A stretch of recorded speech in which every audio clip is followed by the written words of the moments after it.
Está llegando ya el comienzo del último trimestre del primer año de la administración de Pedro Pierluisi, en la que comparte el poder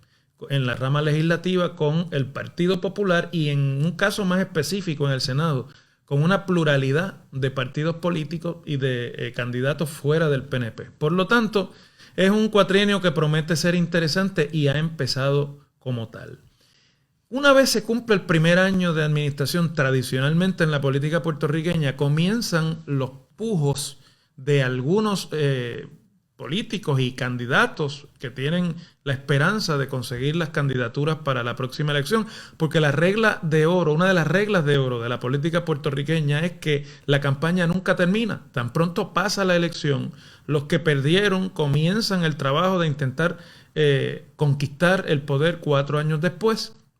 Y los que ganaron comienzan de alguna manera a los candidatos potenciales a lograr ver cómo, en el tiempo que le tome al incumbente, especialmente con lo difícil que se ha hecho gobernar a Puerto Rico, pueden lograr que cuando ese gobernante se convierta inevitablemente en un gobernante inviable, que quede desbancado inevitablemente, pues estar ellos primeros en la fila de sucesión y encabezar la papeleta para la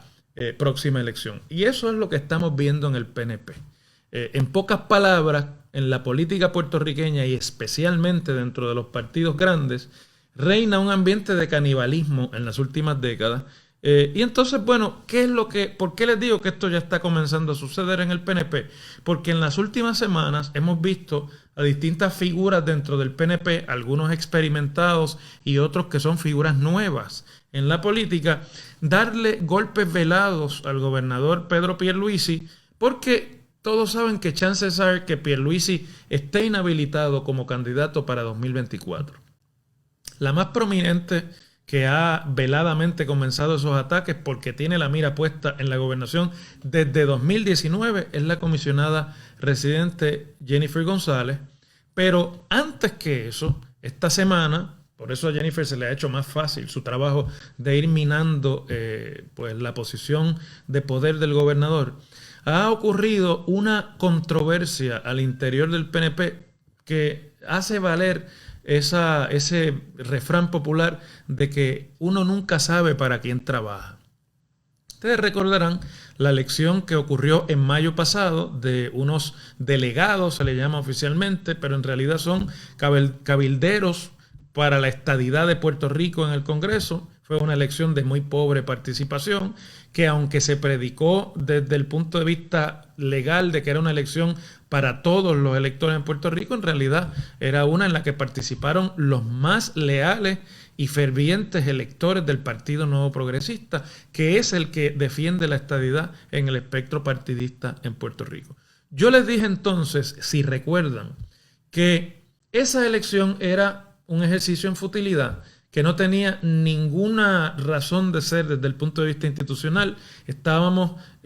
utilizando dinero público para elegir unos funcionarios que no tienen puesto alguno, que no tienen función alguna dentro del espectro gubernamental y el espectro constitucional, y que en realidad se trataba de una oportunidad para algunos dentro del PNP resucitar sus carreras políticas, como es el caso de Ricardo Rosselló, de Melinda Romero y de Mayita Meléndez, la exalcaldesa de Ponce, y otros para hacer pininos en el desarrollo de una carrera política.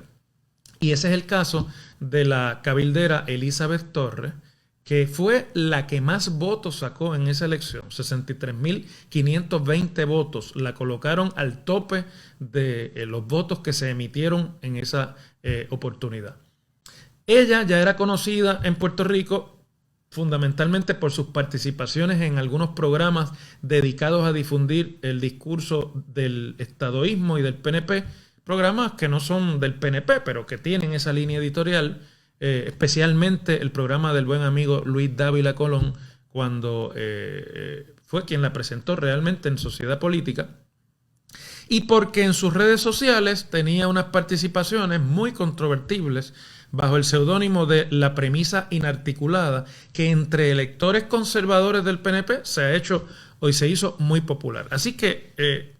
pudo cosechar en esa elección especial el trabajo que había venido haciendo durante un par de meses y un año. Y además también había saltado a la palestra pública cuando en el año 2020 había encabezado una campaña para que la gobernadora entonces Wanda Vázquez indultara a su novio Edwin Domínguez, quien a la sazón es expareja de la ex candidata a la gobernación del partido Movimiento Victoria Ciudadana, Alexandra Lúgaro, con quien había tenido unas disputas en términos de custodia, etcétera, y que había sido encarcelado, estaba encarcelado y fue indultado parcialmente por la gobernadora Wanda Vázquez, lo que catapultó a Elizabeth Torres a ya no solamente la palestra política, sino la palestra noticiosa en general. Ganó mucho reconocimiento público por su intervención en ese proceso. Así que era natural que saliera bien en la elección, una cara nueva. Puerto Rico está, los electores de Puerto Rico en su mayoría están defraudados con las caras tradicionales de la política, y las caras nuevas, por serlo nada más, tienen buena oportunidad siempre que se presentan candidaturas. Bueno, esta semana trascendió un video de una entrevista que esta cabildera le dio a una emisora de radio cristiana en Puerto Rico, entiendo que se llama Nueva Vida, en la que atacó vitriólicamente al gobernador Pedro Pierluisi, a quien tildó de corrupto, tildó también de megalomaníaco, y además le acusó de utilizar el gobierno para el enriquecimiento de sus familiares y de sus amigos. Nada que no se esté comentando en la palestra pública de forma informal, pero que ya una vez está dicho públicamente constituye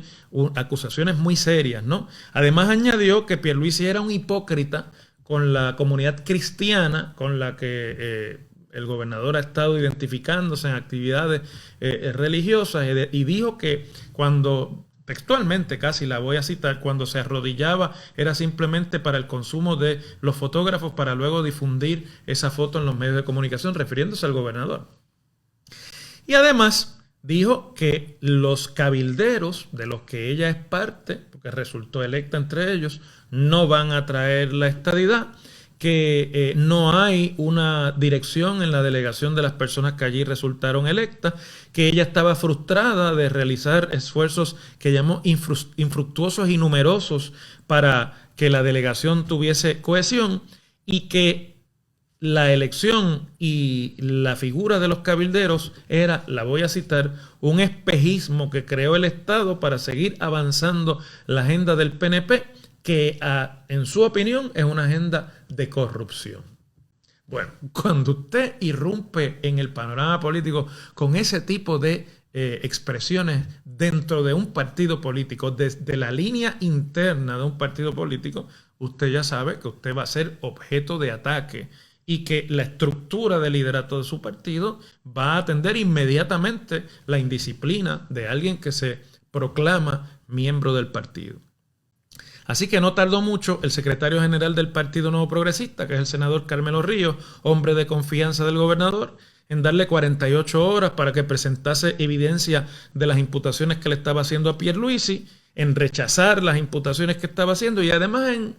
inferir de una manera sutil que se podría utilizar algún mecanismo de ley para removerla de sus funciones porque no está cumpliendo con los deberes de estos cabilderos. Yo me pregunto, primero, no existe mecanismo para remover funcionarios electos en Puerto Rico, y así es como se les ha tratado a estas personas que no tienen realmente función alguna, pero que se crearon por ley.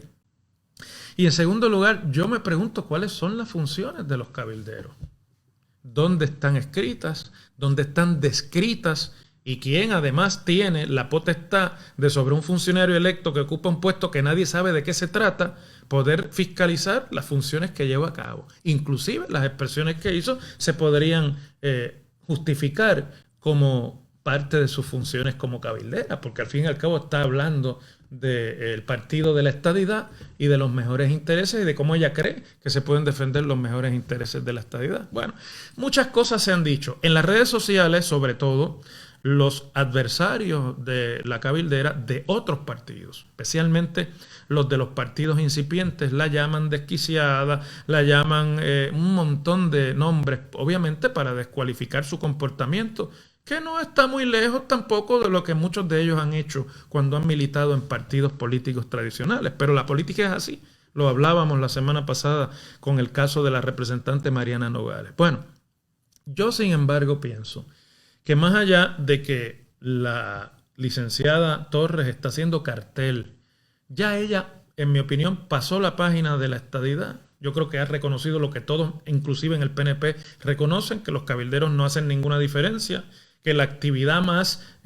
conocida de los cabilderos en Washington ha sido pararse con una cartulina escrita con un marcador frente al Parque Lafayette frente a la Casa Blanca, allí a hacer una protesta silente a favor de los derechos de estadidad de los puertorriqueños. En eso han estado el ex gobernador Ricardo Rosselló y la ex senadora Melinda Romero junto a su madre, la ex primera dama doña Kate Donnelly. De forma que yo creo que hasta en el PNP todo, y fuera del PNP todos reconocen que esta pantomima electoral que ocurrió en mayo no va a adelantar un ápice la consecución de la estadidad, ni va a hacer ninguna diferencia en la discusión de estatus que pueda darse en el Congreso sobre Puerto Rico en estos 4 años. Entonces, ¿qué es lo que hace Elizabeth Torres? Pues Elizabeth Torres está, en inglés la palabra es carving, está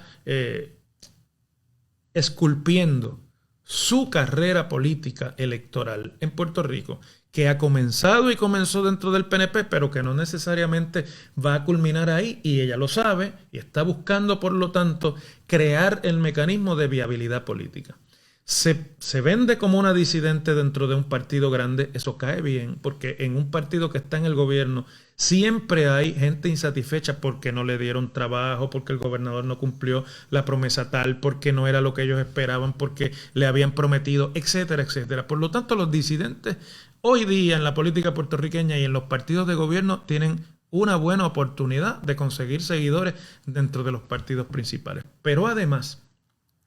la licenciada Torres se ha dedicado a difundir su discurso político conservador, de línea dura, además alineado con el fundamentalismo cristiano en Puerto Rico, mucho del cual fue cortejado por muchos años electoralmente por el Partido Nuevo Progresista y defraudado por las posturas un tanto más liberales de Ricardo Rosselló y del gobernador Pierluisi, que por ejemplo favorecen los derechos de la comunidad gay, que por ejemplo favorecen la perspectiva de género en las escuelas públicas como parte del currículo, pues han ido buscando y formando tienda política fuera del PNP. Y por eso existe y logró su representación en la legislatura en 2020 el partido Proyecto Dignidad. Con Proyecto Dignidad, la licenciada Torres ha hecho causa común en muchos de los argumentos, y en esa entrevista en esta emisora cristiana ella empuñó la bandera en contra de la perspectiva de género en las escuelas, no en contra directamente, pero un tanto defendiendo el derecho individual de la gente a no vacunarse, que es agenda ultraconservadora también en los Estados Unidos y en Puerto Rico. Y he visto aparecer en las redes sociales en los pasados días, mientras esta contienda se ha estado dando, grupos en las redes sociales que la respaldan y que además la instan a adoptar el discurso del Partido Republicano en la versión de Donald Trump aquí en Puerto Rico. De forma que es un resurgir del conservadurismo y del cristianismo fundamentalista desde la línea del PNP, pero que está a pulgadas de pasarse al Proyecto Dignidad, engrosar la fila de lo que serían las estructuras de candidaturas de ese partido, que pienso yo, más allá de si uno está de acuerdo o no con su agenda política, que tiene mucho camino para crecer, porque el conservadurismo y el fundamentalismo cristiano convive en los dos partidos principales y anda muy defraudado con los dos partidos principales. Y por lo tanto, tiene un potencial de crecimiento ese partido, porque ese es un electorado que tiende a moverse al unísono. Creo que es una nueva excisión dentro del PNP. Hasta ahora el PNP había tenido mayor cohesión interna porque utiliza la estadidad como elemento de cohesión y además la oportunidad de adquirir el poder. Y no había tenido todavía, como tuvo el Partido Popular hace 60 años atrás, una disputa de corte religioso con los sectores conservadores. Y ustedes conocen el episodio de la historia de Puerto Rico en que en 1960 la Iglesia Católica fundó un partido político que presentó candidaturas en la elección de 1960 y además los obispos de Puerto Rico, que entonces todos eran norteamericanos, firmaron una carta pastoral que declaraba pecados o pena de excomunión votar bajo la insignia del Partido Popular. Que el Partido Popular pudo capear exitosamente y sobrevivir porque dependía entonces del liderato de don Luis Muñoz Marín, que era un liderato más fuerte entre el electorado que el de la Iglesia Católica en Puerto Rico, y eso era mucho decir. Pero fue Muñoz Marín personalmente quien manejó el tema y quien logró mantener la línea hasta entonces liberal del Partido Popular, porque el Partido Popular era la hechura y fue hasta su muerte el tinglado de liderazgo de Luis Muñoz Marín, el líder político más influyente del siglo XX en Puerto Rico. Pero el PNP está en otra etapa. La estructura político-partidista en Puerto Rico está en otra etapa. Y la cultura política en Puerto Rico ya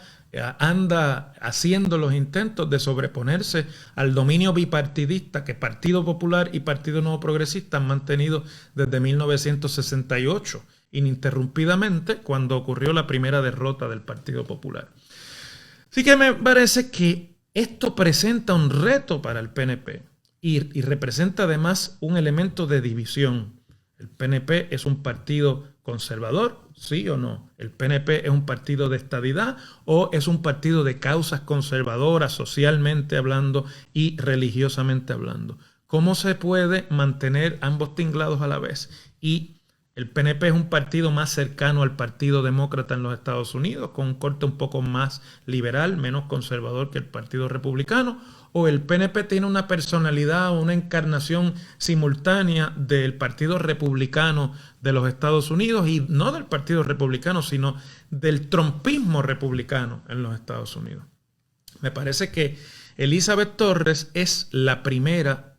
política líder del PNP, le guste o no decirlo, ha entrado con pie firme en la política, entró bajo el palio del Partido Nuevo Progresista y va en camino a consolidarse como tal, que se atreve a plantear la posibilidad de una viabilidad política desde el conservadurismo fundamentalista en el Partido Nuevo Progresista. Ha habido otros que lo han intentado, pero no con tanta visibilidad en la discusión pública. Al paso le ha salido la ex senadora Melinda Romero, que es una de las delegadas que le acusó de haberse postulado única y exclusivamente para el puesto de delegada para obtener unas reuniones con el gobernador Pierluisi para que lograra un indulto total y no parcial, como lo otorgó Wanda Vázquez en 2020, de Edwin Domínguez, que es el novio de la licenciada Torres. Ella lo ha negado. Y ha dicho además que no sería un favor que Pierluisi indulte a su novio, que sería un deber, porque hacer justicia, contestó, es un deber y no es un favor. Claro, tratando de minar de esa forma, el gobernador inmediatamente aceptó que ella se lo había solicitado y que él lo va a tomar en cuenta para los indultos que va a conceder este año. Pero detrás de eso lo que hay es el intento de minar la credibilidad y la seriedad de esta persona por la capacidad que ha tenido de lograr la atención pública al hacer las denuncias que ha hecho contra la dirección del PNP y contra el proyecto ideológico del PNP, pero buscando resguardo, repito, de la agenda conservadora que le permita una viabilidad, si es necesario para ella, abandonar las filas del PNP. El cuatrienio se torna interesante, son nuevos tiempos en la política partidista puertorriqueña y la irrupción de los millennials en la política partidista y de las nuevas generaciones traerá como consecuencia también otros estilos de liderazgo y otros estilos de discurso político. Muchas gracias como siempre por su atención a este podcast y los espero la semana que viene nuevamente con otro tema similar.